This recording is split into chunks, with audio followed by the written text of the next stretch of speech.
Hey, Marvin, there you are.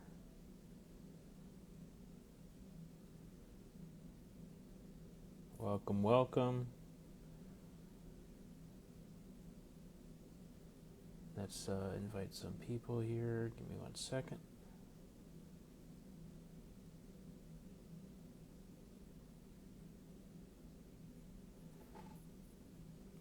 Marvin, you want to send a request and we'll get you started?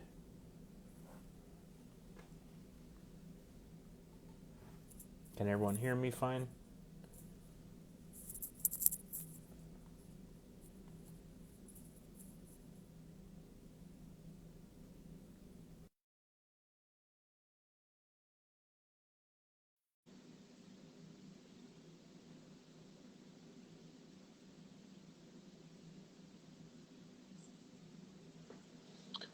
All right.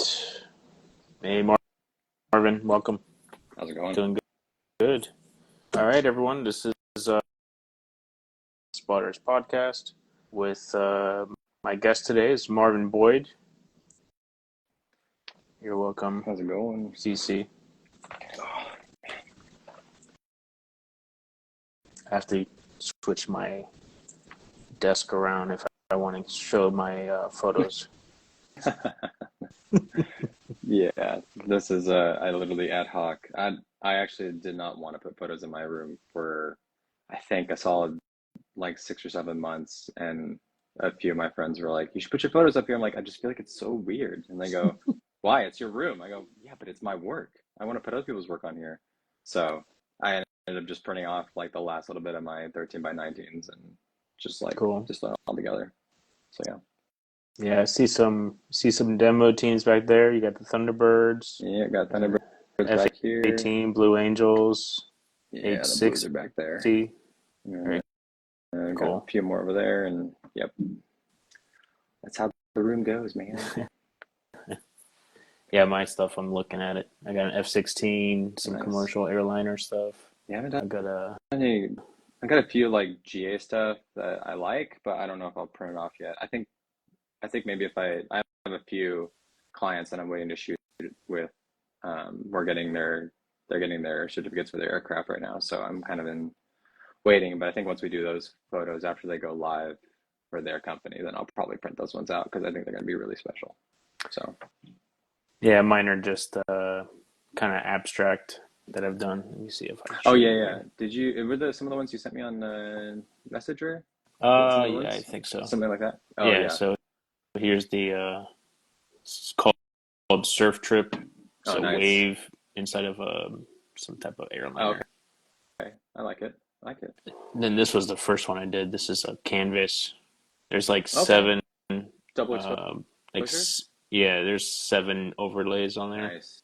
Got I like the symmetry. thanks. Love Yeah, that. and then I got this giant Oh. four 4 foot long No, panel absolutely. from like outside Vegas. That's crazy. Yeah. So, Well, welcome. thanks for having me, man. Yeah, it's been talking to you on and off a little bit, and saw I think I saw you when you were posting stuff on your highlights and Yeah, getting the word out there. And I was like, man, this guy has a lot of knowledge. I want to hear about more, and hopefully people could pick up on it a little bit. for sure. Well, that's the hope. I want to X with photography or anything. This is just my experiences and what I thought. First of all, how I approached it, and then what worked. So, you may try this where you are in your whatever location you're going to do or whatever business you want to work with, and it may not work. And that's just about trial and error and figuring out what is best. But I'll explain kind of what I've gone through to do the shows that I shoot, to work with the companies I work with, the teams, PAs, and stuff like that. And then you can just like when you get a second opinion at a doctor's, right? Like it's all about just trial and error. So Yeah, I'm happy to hear all of it. Let me for respond to sure. CC here. Yeah, CC, it's going to be, this live is going to be on my Reels, and the audio can be found on Spotify a few days after. Cool. So you'll Make have sure to that. share it out too. Yeah. I'll try not to interrupt you too much, Oh, but no worries. Where do you want me to start? yeah. Um, well, start with your like. How did you end up in aviation? Because I see that your profile showed, automotive. Mhm. Um, I mean, I Okay, can't. you're Sorry, way good. You're way good. Not a problem. sorry. I just got home, so No, you're fine. The little one is upstairs right now, and mom is actually watching live upstairs with the little. So I was so like, you come on have downstairs. so you have event in automotive. Yeah. I'm guessing you started with that first. Actually, I started with portraits, believe it or Okay. not. It's not on there anymore just because that was the first like 5 years or so of photography. So I started in portraits in Washington, doing the contextual portrait style that is pretty much well known in that Pacific Northwest. So large, beautiful landscapes, and then putting people in front of it essentially. And then it switched during COVID. No one was getting together, so that kind of declined out. And I had done a workshop just prior to COVID hitting, so I did a workshop on like how to do it. Immediately jumped out as soon as COVID hit because no one was really doing anything. Moved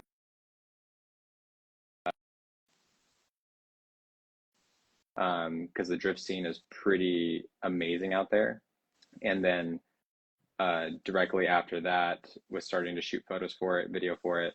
And then I was also then working for a church, which is the church I've been going to for a really long time. So I was shooting stuff there, got asked to do a few concerts here and there, was consulting with other photographers on how they would shoot a concert as well.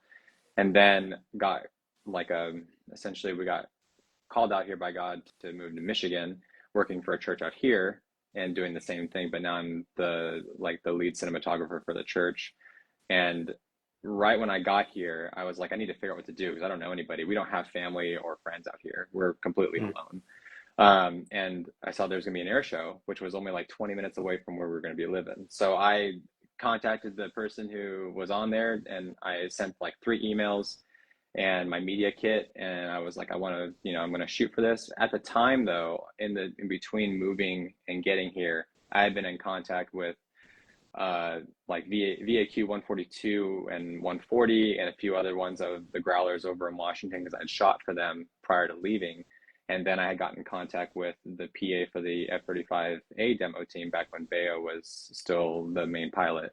Cool. And we've been talking back and forth. Then he went on, I think, TDY. And so Thomas Barley came in and took over that position. And I talked with him and he was like, I'll be there, let's link up. And so I ended up getting my way into the air show by shooting for them because they weren't originally going to approve me because they don't approve freelance photographers. But since I was shooting Mm. out for a team, they had to approve me because I was a team member. Oh, that's Um, cool.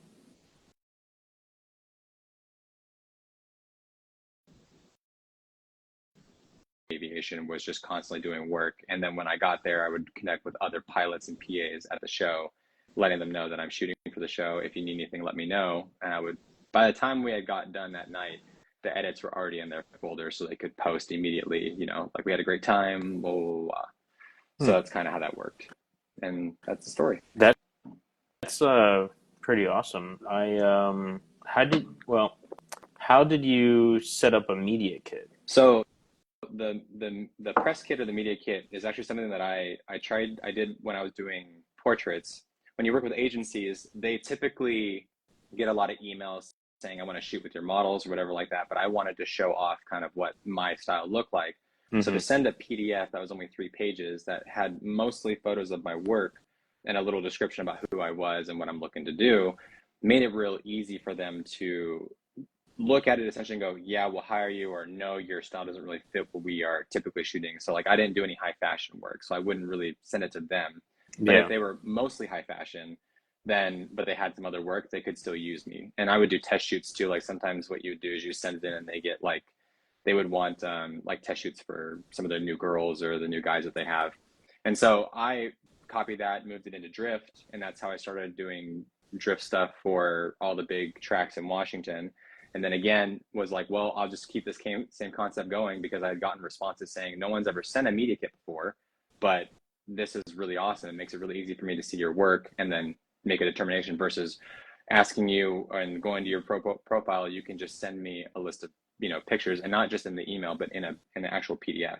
Hmm. So what you do if you want to do something really easy is go on Canva, and on Canva, and I'll send you my media kit that I sent in 2022. But essentially in Canva, you would just set up like 3 pages, kind of grid them out, and the title page would be just a picture of you with your name, or whatever your photography business name is, and then from then on, it's just kind of like who you are, what you're trying to shoot, how you bring value, and then while you're doing that, there's photos, like almost like a gallery of all your photos that you do, and this just is like kind of a one-stop shop. So you could send an email to a PA saying, hey, I'm Oscar so and so, I shoot, this is my photography business, I shoot with these teams, here's a copy of my work and a little bit about me. And then inside the PDF, you actually can link it. So they can actually click on the links inside the PDF. So they don't even have to go back to your email.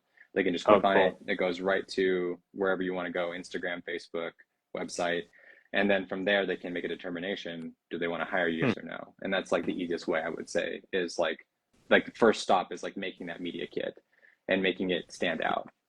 Yeah, definitely. Man, I'm taking notes as you're talking. So No, you're wicked. I'm definitely gonna do that.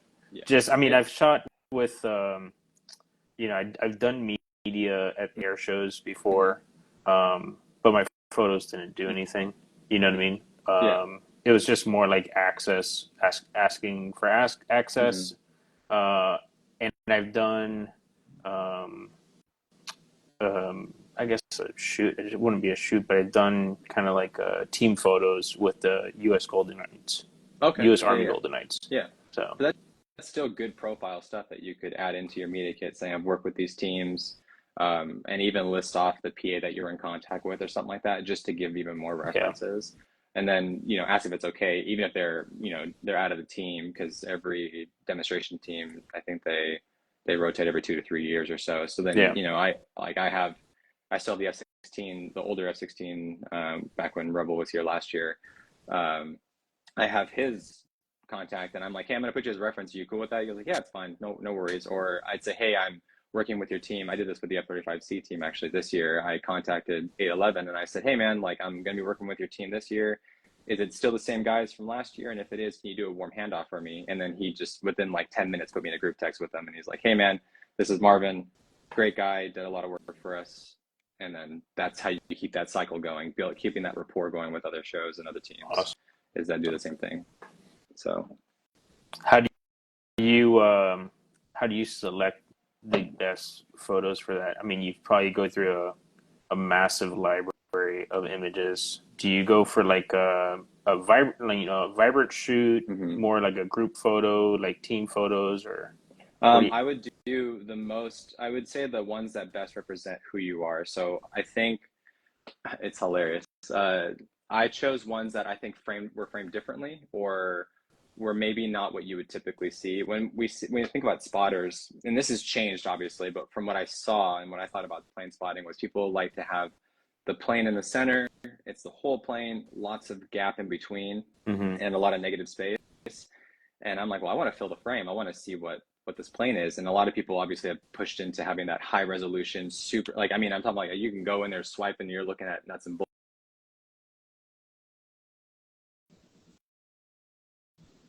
Those types of shots that are really unique is probably I would say like the most important thing, because you want to separate yourself from everybody else and make sure that your stuff is curated properly. So you can go about doing that in having, maybe like one section would be all air show, the next section would be like squadrons that you've worked Hmm. with, or you could do a mix of things. The one thing that I think would be hard to sell is if you're a person that does mostly contextual work. So like a person that I think is an amazing photographer and does some of the most unique work. There's two people: is Camden Thrasher, which everybody knows about, Yeah. but then there's David Santiago, who nobody knows about. And David Santiago is like it's almost like Camden Thrasher, just unknown. And he's got these really unique contextual shots. And I think sprinkling them in here and there was good, but I don't think you could sell yourself entirely as a photographer like that to work with other teams, it would be really, really tough. I think that the premise is still like we want to see close-up shots of the planes, and of course get some of those shots on the ground with the teams doing their commitments with the crowd and stuff like that. Gotcha. So that would be my Yeah. my thing. But like choose the most unique stuff. Don't try and make it look like everybody else's. Yeah. That's what I would say. Yeah. Put some of your creative side Correct. into it. Yeah, because they want How to know who you are. Yeah, definitely. How you edit, how you frame the images. Not a everyday everyone could do this type of Correct. deal. Correct. Very cool. What was Santiago's first name? David. David. David Santiago. He has a couple of YouTube videos. I found him through YouTube where he was talking about the 300 mil 2.8 or the 400 mil 2.8 and his 1DX Mark II, and he was showing his images. And I'm like, whoa, like your stuff is really good. He does automotive and air show photography, and his stuff is just stellar. But I share stuff all the time, and like no one knows this guy. He's got like 400 something followers or 500 something followers, just completely unknown. He just had a kid recently, and I talk with him here and there, and he's just an awesome photographer, based out of Washington, I think, too, or Portland. So he's in the PNW side of things. So definitely check him out if any of you guys ever get a chance to. His work is amazing, very inspiring. So Yeah, I'm trying to find him on YouTube now. yeah, if you find David Santiago, then type in like 1DX Mark II or Canon 300 mil 2.8 or something like that, and he'll show up. That's what I found him in.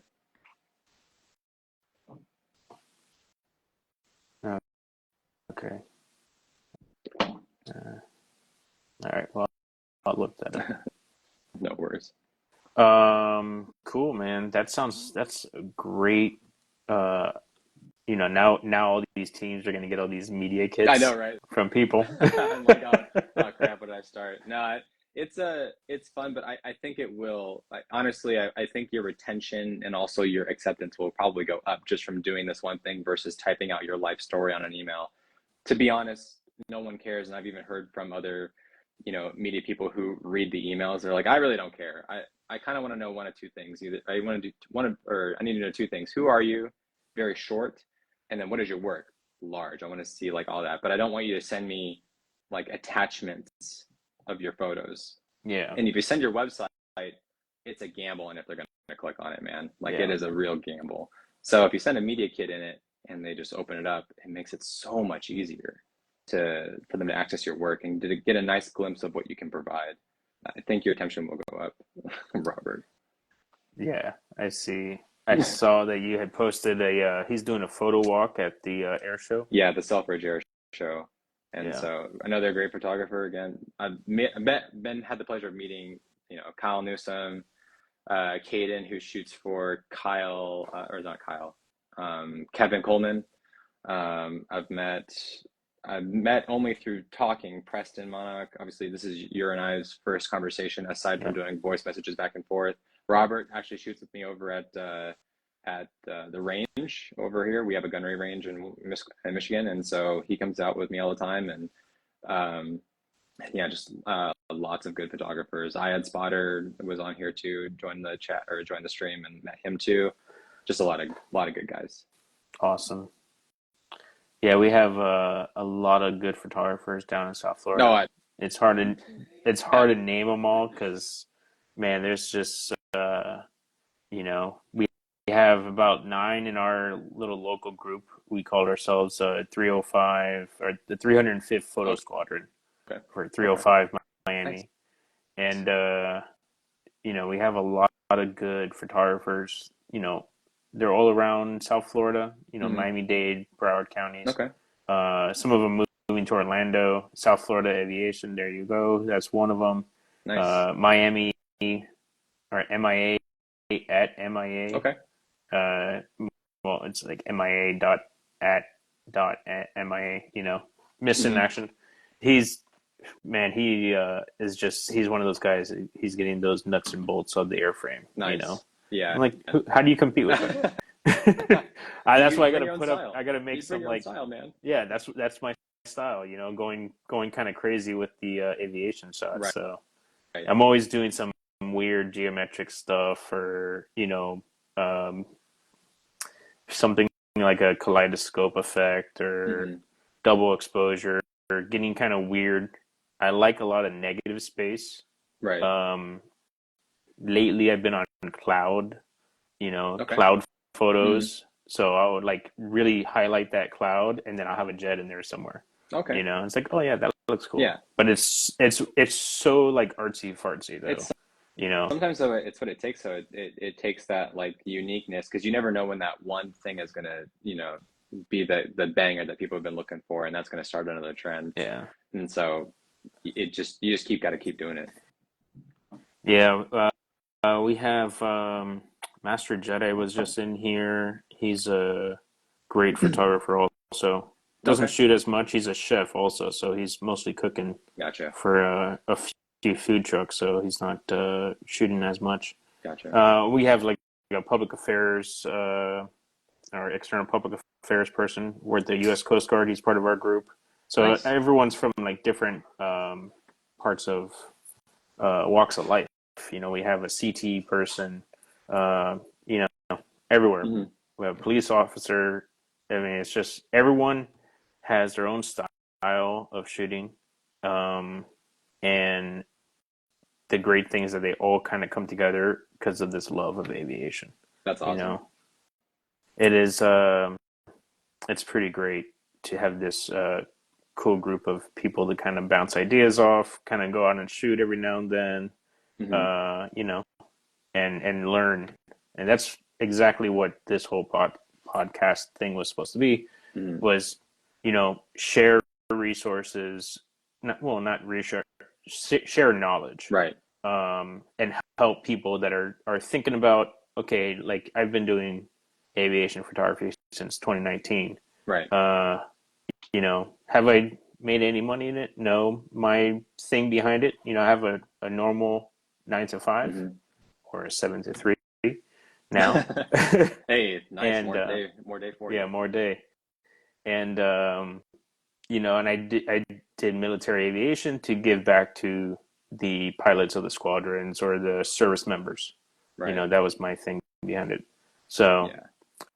um, I never really thought about making money. I've made money with surf photography. I did Hmm. action sports for a little bit. Okay. I did landscapes and real estate photography. I've done portraits. So I've had fun Right. doing my photography, Right. and now I'm just like trying to give back to the veterans. Yeah. It never really started as making money, but because people always ask and also been offered, which has been super great. But like when we go out and shoot for military stuff, like I'm on text basis with like the 107th and the 100, like the 128th, 126th. And so whenever I go out and shoot for them, I just give it to them because they can put it on their walls and stuff like that. And we don't really mind all that much because the access, technically by law, if I go and shoot on the range or something like that, I technically can't sell the photos because it's on Yep, government property. yep, But like, that was kind of that's what we like to do. So Robert and I talk about all the time. Kyle Newsom and I talk about all the time. It's just like we just want to get back and have fun with it. Obviously, for other client things, we'll get paid for it. Air shows in particular, because it's such a huge lift, and you're also shooting for more than just fun. It's a lot of work to shoot for a show, yeah, and so that typically requires payment. There's only one show that I do for free, which is the Battle Creek Air Show. It's 20 minutes from my house, and for the most part, they're so laid back. They don't really mind, and it was a huge shock to be even asked to be on the committee for for the show in general. So that was kind of like a big like okay, but for yeah, but for like from Milwaukee, Chicago, Gary, all those shows, they're all paid shows, and they're pretty large too. Is it I think I can confidently say without being cocky, like Robert and Kyle have all seen kind of how I work. And sometimes I have to check myself a little bit because my face is like stone cold. I'm like, I have a list of things I got to go do, list of times, places I got to be. And they're all along for the ride. And I'm like, you're going to come with me? You're going to stay here? Whatever you want to do. Because they shoot with me. Robert shoots with me at the Battle Creek Air Show. He's coming with me to the range. He's heard me speak to the guys. And when we get down there, it's all business. yeah. It's not for like I love working with them and I talk with them and I BS after I'm done putting the camera down. But yeah, RBF. But like but it is go time at that point. And then afterward when the camera comes down, then we can BS all the time. But yeah, giving back to the military is big. Giving back to some of the civilian crews who don't get a lot of Yeah. recognition.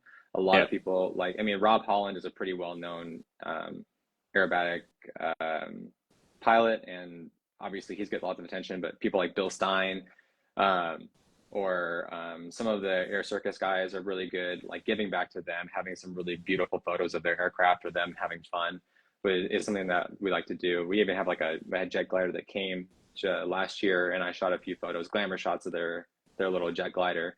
And I was like, hope you enjoy them. Like, gave them print and everything. And they're like, this is some of the best photos we've ever gotten. I'm like, well, how many photos do you get? They go, we don't get any. I was like, oh, well, that stinks. The thing is kind of cool. And so I just gave a bunch, saying, don't worry about it. Don't pay me. If you want to donate something, you can do it on the website. But outside of that, I really don't care. So, Yeah. Thanks for reminding me. I got to reach out to Aftershock oh, yeah. and those crews. I know they lost their they lost their truck in a Was that at Battle crash. Creek? Was I'm that the not Battle Creek sure. one, or was that the other one? Because I think that they lost two trucks They've from the last lost, I heard. yeah. I think they've lost three trucks in Oh, total. geez. Um, but we were Dangerous. working, yeah, we were working on maybe doing some stickers for them. I do, like really basic kind of graphic design, Okay. making stickers for, like marketing to myself, and then I'll do a squadron, all the stickers that are on my webpage or the patches. Right. Each one of those aircraft I photographed and then I made it into a silhouette. Nice. And then I've kind of played around and sent it out as like here's a little piece of my art. I'm not looking to buy, you don't have to buy prints, but Right. if you want to buy something that I've kind of spent hours making, buy this thing. This is pretty fun. Absolutely.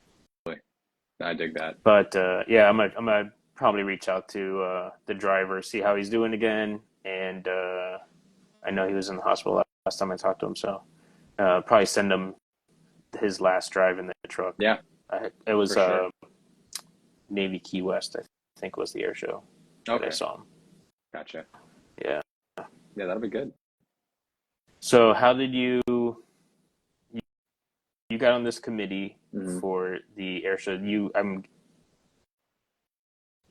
it's not. Shockwave. Yeah, Shockwave Shockwave was Battle Creek. was Okay, because that that was wasn't the Aftershock. yeah. Aftershock is their like fire truck looking Oh, okay. truck. Did we have that one?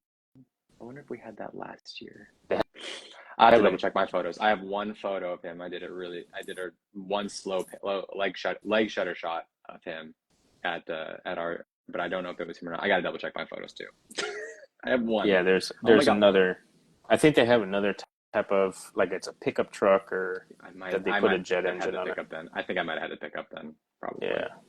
So, So you got on this committee for an air show. I mhm. guess you do it the same way you've done it with these teams. You send them your packet, and So you want to work with them. Battle Creek, so like yeah, working with air shows is super tough. So one way you can do that, and this is the way I recommend doing it, is to apply for media, fully knowing that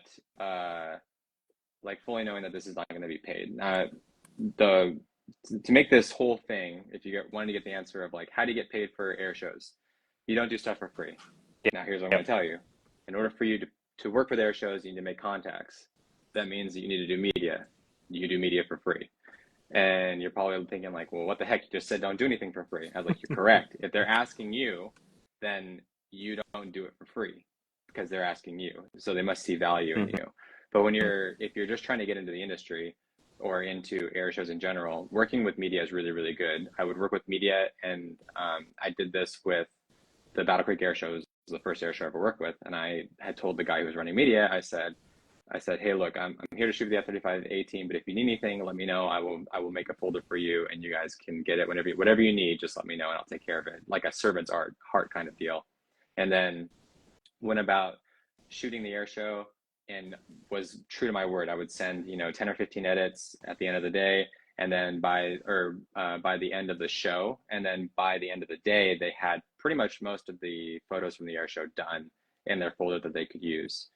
And then following that, during that time, I was originally shooting for the F-35A, but then when the C team was around, I contacted them. I said, hey, I shot your demo. I've got some photos for you. If you need these photos, if you want these photos, just give me a little email that I can send these Google Drives to. And so Mm-hmm. I would do that. They would give it to me. I would send them off to you, and they're like, "Oh, thanks, man." I was like, "Hey, I'd love to get more of you. Do you think I could get, some stuff of your pre-flight or taxi, whatever?" He goes, "Yeah, come down to the ramp at this time." And that's actually exactly how I worked with each one of those teams. Is I would find the PA and I would say, "Hey, I'm working for the air show, shooting with the F-35A team. Do you need anything? Yes, we need stuff. Great. What do you need?" And then we went about making that, and that's actually what led to me constantly having those contacts with the air show, which then made it so then when they went to Chicago, the F-35C team then went to Chicago, and I said, "Hey, I'm only 2 hours away. Thinking about going to the air show. Do you need anything?" He goes, "Yes, we do."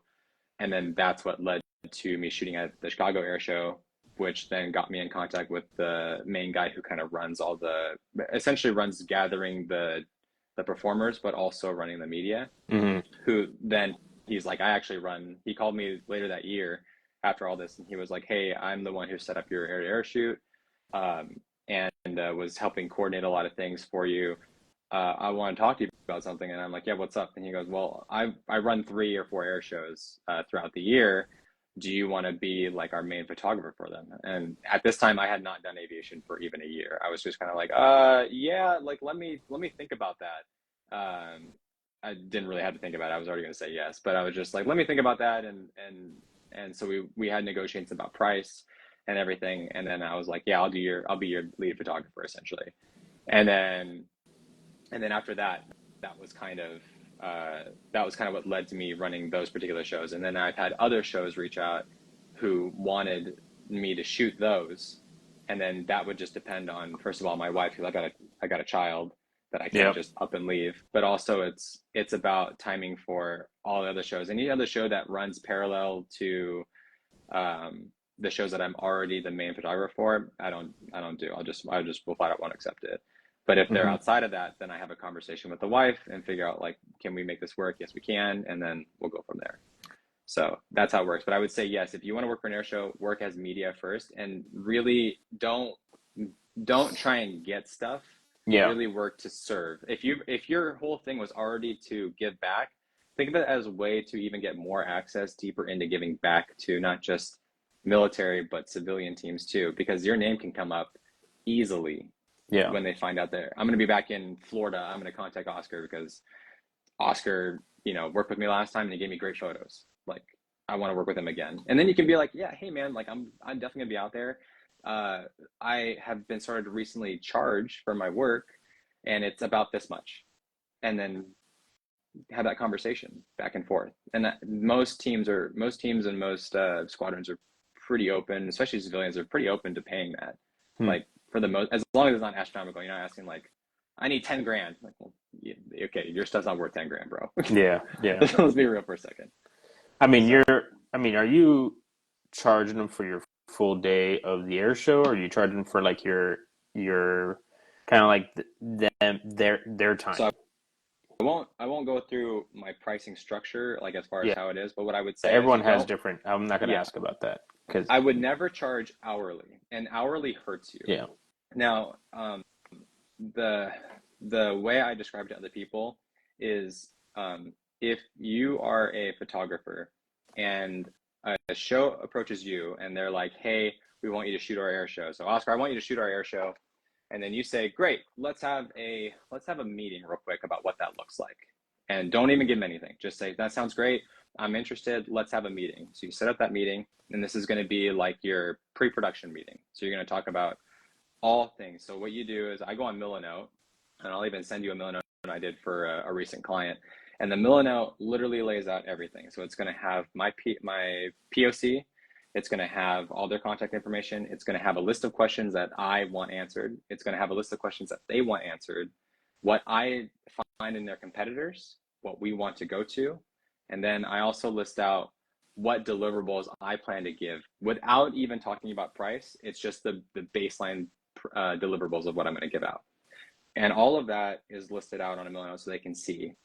Um, uh, and then after that, when you get on that Zoom meeting or whatever meeting you're going to have, phone call, whatever, you talk about you kind of ask them, you're essentially like a therapist. Hey, what are you trying to get out of this? Why do you Yeah. want, why do you want me to shoot your photos? Then you go into things like, okay, have you had anybody do photos before? Okay, if you have, what did that look like? And they say, well, it looks like this. I say, okay, great. What don't you like about photographers, like the photographer that you had last time? And they say, we don't like these things. I'm like, okay, cool. So now you have pain points that you can establish, and you can say, look, for me, this is kind of how I shoot. This is what I do. I'm looking to probably charge about this much, and this will cover mainly just shooting and delivering for a few photos for you to use for print and for promotion. If you want anything else, you're going to have to pay an a la carte for copyright, because I want to use these too. And in a contract that I lay out, I also state that though I have given them copyright, rights to the photographs that I send out, I also put in my contract that I want to still be able to post these and use these on my own, because I Hmm. did take them. And if they Yeah. don't agree to it, then I just don't do the show, because ultimately I'm going to use these photos for my own portfolio. How am I supposed to grow if I sell every single photo that I have? Right? Exactly. It doesn't work that way. Um, and so that's what I do. And then after that, we talk about price. Price gets negotiated pretty much based on how much does the show actually make realistically, and what kind of value do they perceive. And everything price related is all about value. And a lot of creatives have imposter syndrome, where they get asked to do photos and they are so afraid to ask for money or ask for a price that they think is actually worth it. Like, yeah, I'll do your air show for like $200. And then they go, I should have asked for more. It's like, well, yes, you should have definitely asked for more, because now you set a really bad precedent that Yeah. the next Anyone's photographer gonna who's do it. exactly the next photographer who's even slightly better than you is going to charge slightly more than you, but get better photos. Now you've set yourself at a way lower price point.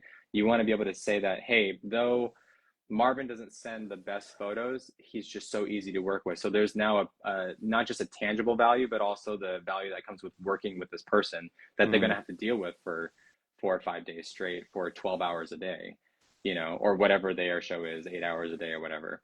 So Yeah. you line all that up and you explain the value to them in regards for price. And then you anchor high, come low, not ridiculously Yeah. high, but you anchor Yeah. high.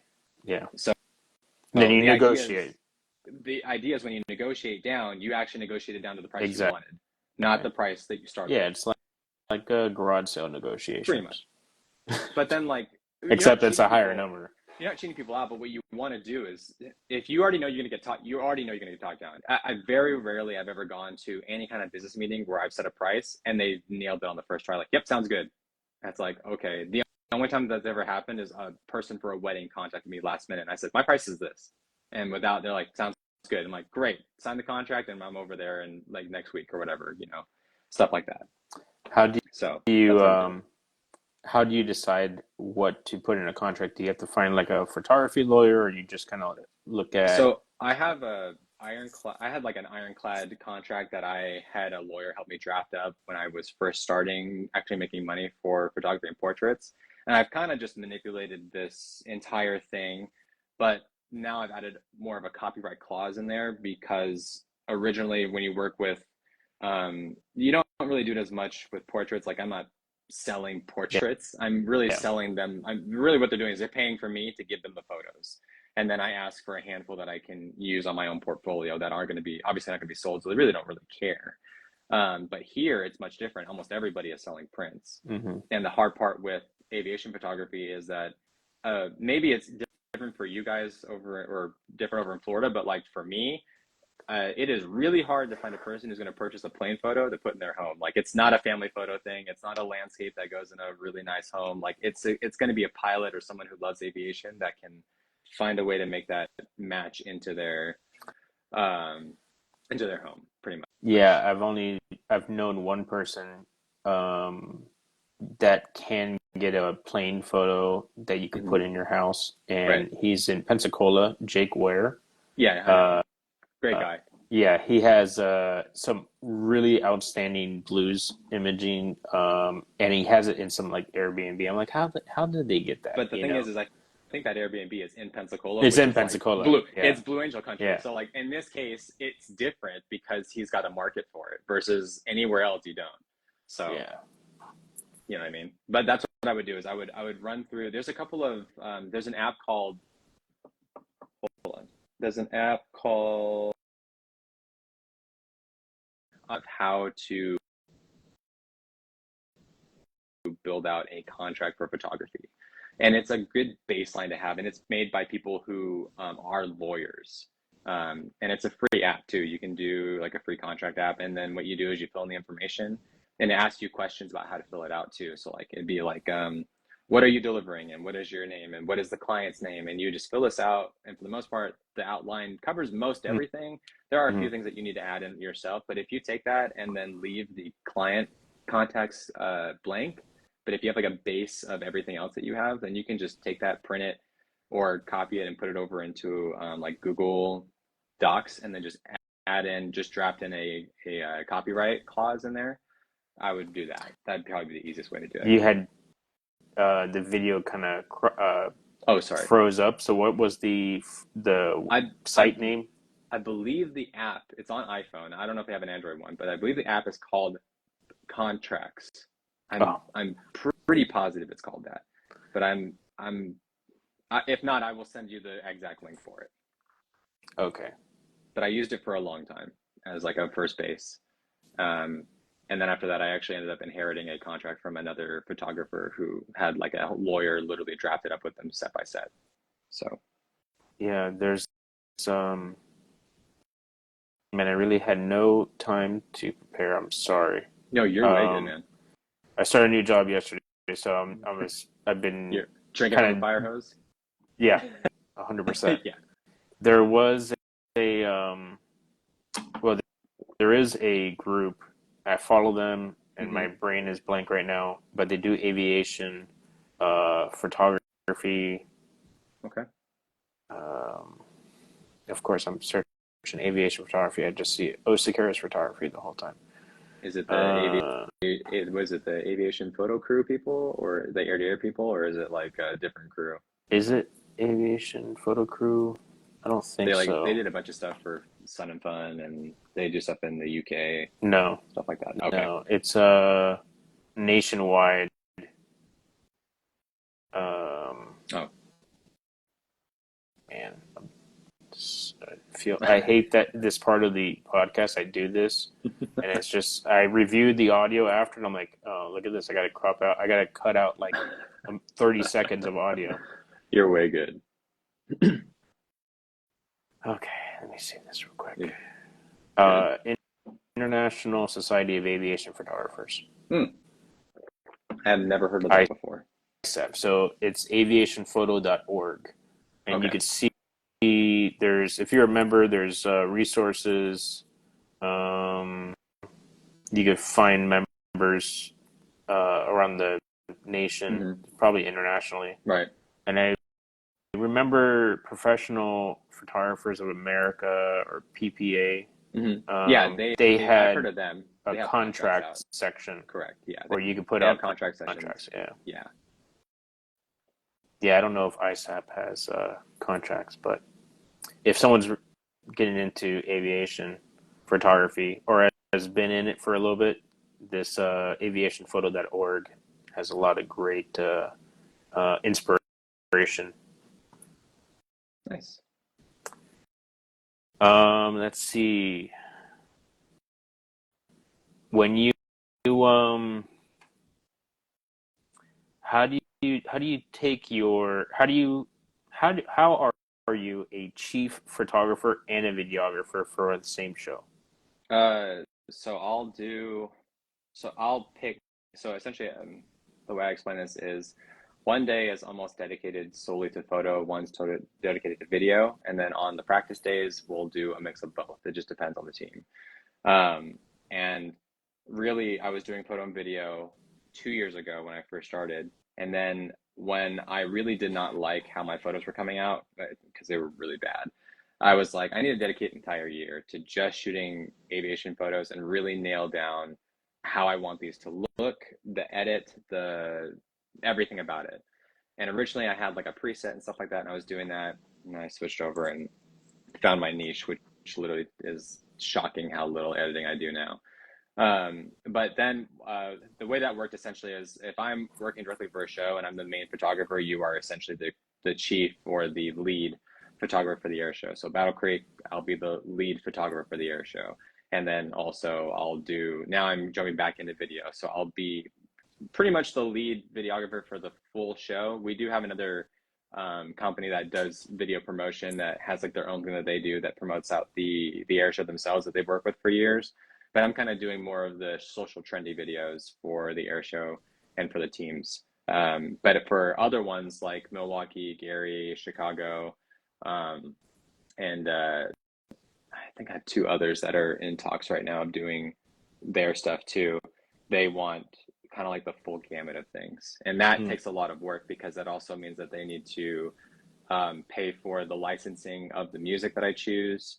And then we also go through a couple of pre-production drafts about what that looks like too. Like, what does that promotion look like? Is it just plain centered? Is it family centered? Obviously, it's going to be both, but we ask Yeah. the questions anyway to make sure that that is covered correctly.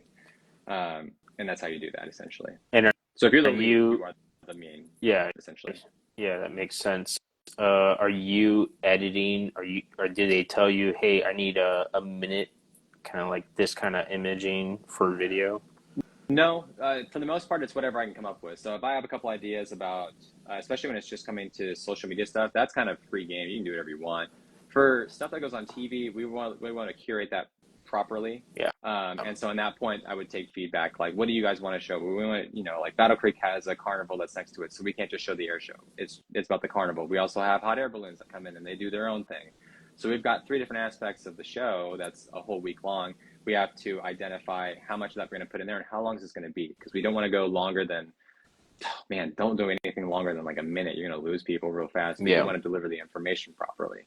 So that takes, once again, a lot of pre-production, a lot of curating. But for social stuff, for the most part, I've been able to talk with them and say, hey, look, like I kind of see the trends. I know what we want to do. I have some ideas of my own. Let's just do these ideas. And if they have an idea that they want to see done, then they'll fire it over to me and I'll take a look at it. But for the most part, I'm the kind of the main decipher of everything. And let me see here. When you so okay, sorry. No, you're good. I know I say sorry all day long. You're just like me, and I'm probably a lot of creatives, realistically. Finally found David.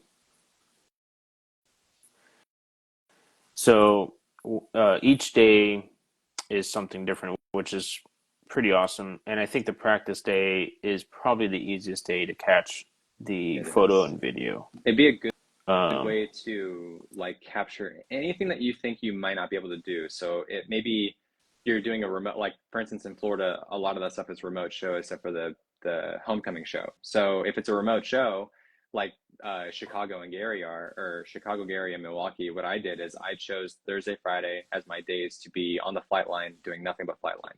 And that's where I did the video of Rebel doing her, like they weren't originally going to do the ground show, but I'm like, hey, can you do the ground show for the video? Like, yeah, of course. So we did that. The Blue Angels did the ground show as well, and and um, and so I would designate my practice days to be, if I can't get them on one day, I'll get them on the next day for practice. But if I see that there's weather, like for instance, let's say that we've got cloudy days on one day, we've got a clear day on another day, I'd have to really decide what is best. Like, so maybe a practice day has clear skies, then we got weather coming in, maybe cloudy day, and maybe it might be, it might be an iffy subject to get into, and then going into another clear day, I'll say, okay, practice day here is going to be for photos. Let's just say photos. We'll do video. We'll just do a mix of things on the weather day, and then on the other day we'll do video strictly on the clear day. And this just allows everything to be kind of consistent. yeah, yeah, definitely.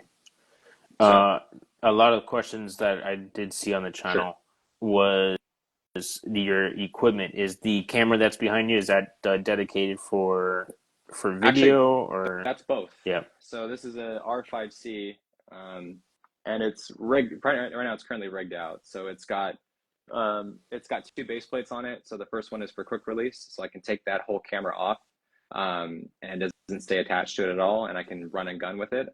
Or what I can do is put it back in the base and run it on rails like it is right now. And that carries 15 millimeter rods. It has a Hollyland lab system attached to it. And then it also has a shotgun mic. So if I'm doing interviews or talking head stuff, all I have to do is take that plug and put it into the lab system, give them a transmitter lav, turn on my receiver, and now it's synced up like automatically. So I can do my talking head thing, no big deal. And then when I'm all done, put it back into the shotgun Hmm. mic and then take the lav back.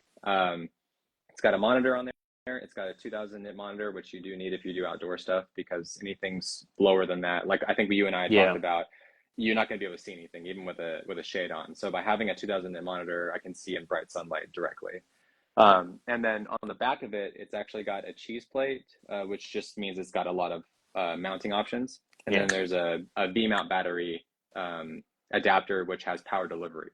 So that sends power to the camera. And then attached to that is what's called a core shark fin, and it has two V-mount batteries on there. So they're giant Wow. batteries. They're actually the same one that's powering this camera right now. These fat things. And this thing is about, what is this? 8,400 milliamp hours. So it's quite a bit. And I got two of these. So this will run me probably about half the day if I shoot in 8K. If I shoot in 6K or 4K, it'll probably run me all day.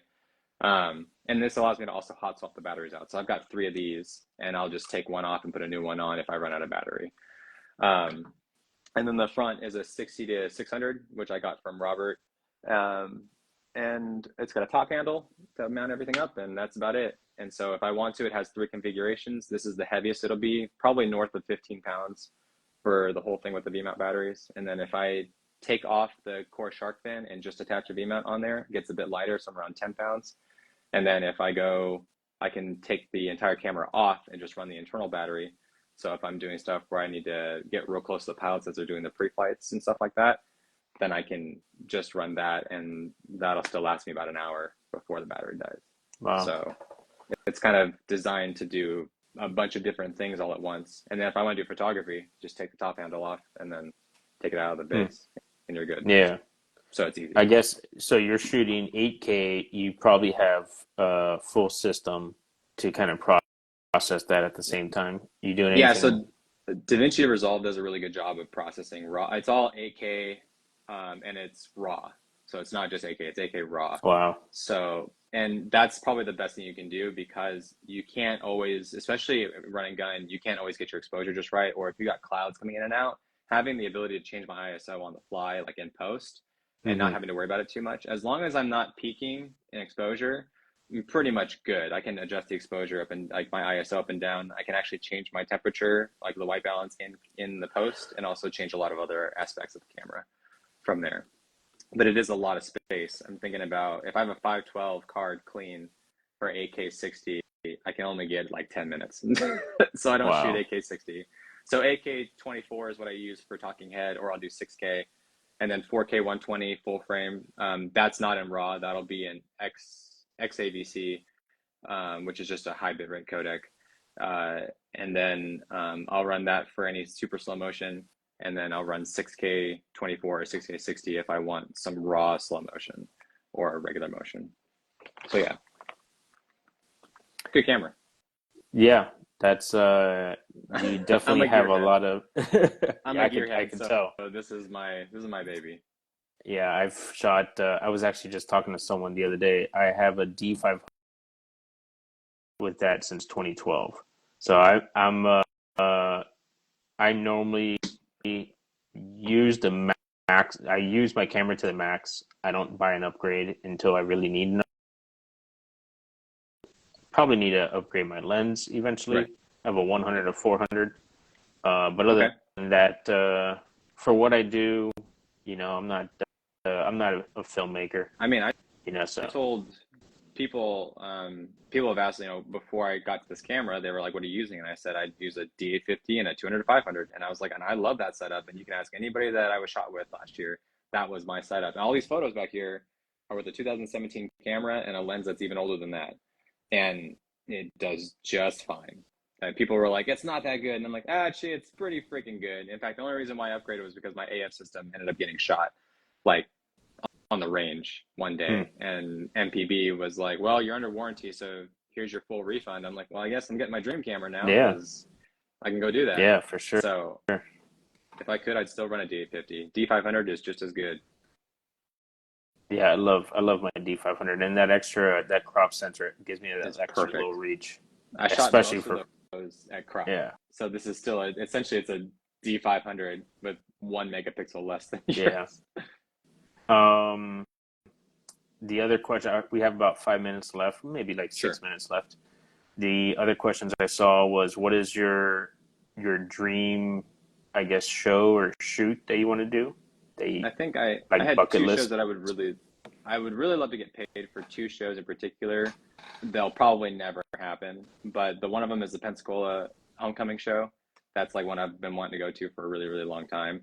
And then the other one is actually the Alps X show Oh that they yeah, for have. sure. Like I would love to go put my spin on that. I think a lot of people are shocked that I never say EAA, but there's just so much to cover there. I don't think I'd want to do it unless they asked me, and then I would probably negotiate like 1 or 2 days. I don't think I could do a full week worth of air show. I'd be so burned. Yeah, the Pensacola this year, it's it, it's been on my list a little bit, Hmm. because the Blue Angels and the Thunderbirds are going to be there, and they're supposed to be doing that Super Delta. Yeah, that's gonna be Um, great. and Alpex, I was going to do that last year, and it didn't wasn't in the cards. I was going to do it this year, and then they said they're not doing it this year, so maybe next So year I'll go to expensive to get Switzerland. out there. It Yeah, is, I want to go, but I want to be paid to go. I don't yeah. want to pay to go. Yeah, for me to go to Switzerland, it will turn into a vacation. I'll have to take the wife, and I'll have For to do, sure. hot chocolate in the mountains, and all this vacation stuff. So it'll be like one Absolutely. day of climbing up a mountain. Right. No, I received that. Uh, is there anything else you want to add? Uh, You shared so much information, and it's really great information, and I mhm. think we could be here talking for a few more hours Yeah, about everything. I would say like when it comes to air shows, there's really not a lot of money to be made in air shows, and that's not to deter people from trying. I think that the shows who value the content that they're going to be getting from whatever photographer, like proposes to them, I think will pay for it as long as the value is perceived. So when you're going and you're looking to work for these shows, you need to provide value. If there's no value, if you're just there to shoot and then sell your own photos, then you're not providing, all you're doing is just scamming, which is Yeah, a big problem right now because a lot of air shows are deterring from, they don't want to shoot with, or they don't want to bring on freelance photographers because what ends up happening is they show up, they shoot for media, getting the yeah. access, and then they go sell the photos. They don't send anything to the air show. And it's putting a bad precedent for the rest of us who genuinely want to do work.